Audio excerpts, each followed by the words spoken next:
경찰청장님, 이번 네. 선거일쯤에서 단속체계 3단계로 운용하셨죠? 그래서 2단계 24시간 대응체제는 2월 1일부터 3월 23일까지 운용하셨습니다. 그쵸? 한참 2단계 체제가 가동 중일 때, 당의 사실이 첩보가 입수가 돼서 수사를 시작한 거죠? 예. 직보 받으신 거죠? 예? 내사 시작할 때마다 보고 받으셨죠? 제가 직접 직보 받았냐고요? 예. 아니죠. 저는 직보 받을. 그럼 어디로 받으셨나요? 그러니까 이 사안은 어떻게 알게 되셨나요? 이 사안은 후보자의- 이번에 저는 국감 나오면서. 국감 나오면서 예, 보고가 안 우리 됐다. 증인 나오신다고 그래갖고. 증인 나오신다 그래서 알게 예. 되셨다. 예. 그리고요. 이번에 오신 걸 제가 잠시 깜빡했습니다. 죄송합니다. 그리고 당시 돈 선거와 관련해서는 구속수사 원칙으로 하겠다고 홍보자를 뿌리셨죠? 그랬던 그건 것 알고 같습니다. 계시죠? 예, 증인께 여쭙겠습니다. 당시 3월 초에 돈을 받은 사람으로부터 진술을 확보했다고 제가 언론에서 지금 보고 있습니다. 그렇죠? 예. 근데 통신영장 신청이 3월 말에 이루어집니다. 대략 한 3주간의 간격이 있다고 언론에는 나오고 있는데요. 제가 생각하는 법률 상식으로는 돈을 받았다라고 한다면 그 사람하고 유관한 관계에 있는 그 사람 진술에 의해서 돈을 준 사람으로 추정되는 사람과의 관계를 파악하기 위해서 수사를 통신 영장에 대해서는 바로 신청을 하는 게 온당하지 않나요? 예, 맞습니다. 그래서 본인도 그런 계획을 하셨던 거고요. 예. 그럼에도 불구하고 그런 계획을 밝혔을 때 그렇게 하지 말아라고 거부했던 위 상사의 이유는 뭔가요? 뭐 때문에 하지 마라 이렇게 얘기하던가요? 그 부분은 명확한 지시는 없었습니다. 그냥 하지 마 이렇게만 얘기하신 건가요? 예.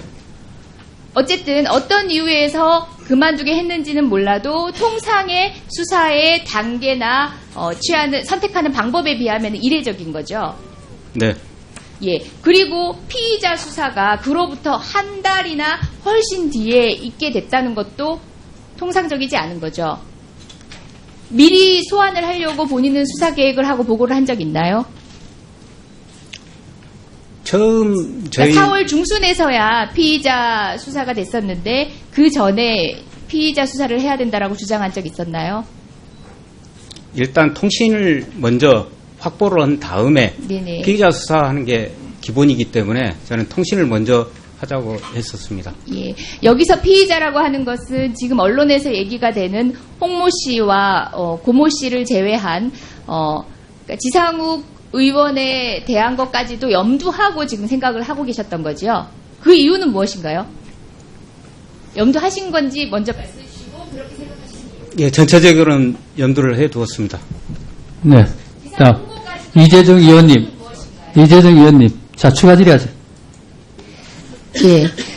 사실 느끼시다시피 준비한 내용을 일부러 뒤로 미뤘습니다. 이게 특정 정치인을 향한 공격이 아닙니다. 사실상 권 의원님이 질의를 하시는 순간에 드러난 건들이 법조인이었던 저 역시도 납득할 수 없는 지점이 있어서 시작한 문제입니다. 이것은 수사 기법을 채택하지 못한 문제가 아니라 수사 원칙이 어긋나게 된 이유를 묻는 겁니다. 되려 지 의원님은 정말 피해자일 수 있습니다. 본인이 수사를 응당받고 그 절차 내에서 해명했으면 될 일인데 그렇지 못하기 때문에 의혹을 남긴 채로 이 공간에서 오르락내리락 하고 있을 수도 있습니다. 그게 바로 경찰이 원칙적이고 통상과 같지 않은 수사를 했기 때문이라고 생각합니다. 차윤주 증인 잠시 대기해 주시고요. 한두 가지만 여쭙겠습니다. 자, 청장님. 통상 아까 차윤주 증인님 대기해 주시겠어요? 차윤주 증인이 얘기한 것처럼 금품을 수령한 사람이 아니라 금품을 배포한 사람이 밝혀진 경우라면은 그 금품 배포자가 후보자와 어떤 관련이 있는지를 먼저 따져보는 게 선거에 있어서는 상식적인 방법 아닙니까?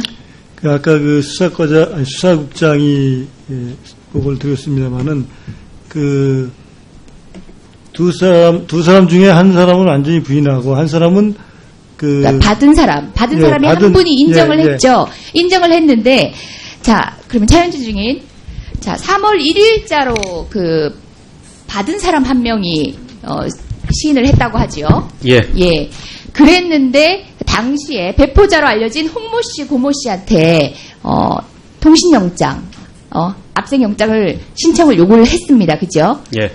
그런데 부인되고 결국은 그로부터 3주 뒤에 발부된 것도 그 금품을 수수한 사람에 대한 영장이었죠. 예. 받은 사람에 대한. 받은 사람에 대한. 그러니까 배포자에 대해서는 결국 한 달 하고 거의 2달 가까이 지나서야 예. 배포자에 대한 그 영장은 예. 선거가 4월 끝나고 26일 선거가 끝나고 그다음에 선거 사무실이 혹시 없어진 날짜 다음에 기억하십니까? 예? 4월 26일 아마 그쯤인 걸로 기억됩니다. 예. 그 통신영장 발부 결과 후보자와 하루에도 2-3차례 연락하는 사이라는 게 뒤늦게 드러났죠. 예, 통화량이 많은 걸로 예. 드러났습니다. 그러면은 후보자 캠프와 연관성이 있는데 이미 후보자 캠프 사무실은 폐쇄가 돼서 더 이상의 수사가 진행될 수가 없는 상황이었죠. 예. 예. 자, 이렇습니다. 그렇기 때문에 의혹을 제기하고 부당하다고 생각한 것입니다. 저 수사관 역시도 경력이 짧은 수사관이 아닐 겁니다. 통상의 수사 방식에 부합하지 않기 때문에 외압이라고 느낄 수밖에 없는 정황적인 상황들은 모두 마련이 되어 있습니다. 그렇기 때문에 그 지점을 문제 삼는 겁니다. 무엇보다 저분이 여기 와서 평생 함께 동료로 지냈던 여러분들과 그리고 아직도 자신이 몸담고 있고 애정하고 있고 자신의 명언을 걸고 있는 조직에 혹여나 누가 될까 하는 마음으로도 하는 얘기는 더 진심이 있다고, 더 진실성이 있다고 생각합니다. 그렇기 때문에 다시 한번 꼼꼼히 따져 살펴 조사해야 되는 문제라고 생각합니다. 아까 말씀드렸듯이 사실관계를 확인해서 보고를 드리도록 하겠습니다. 네.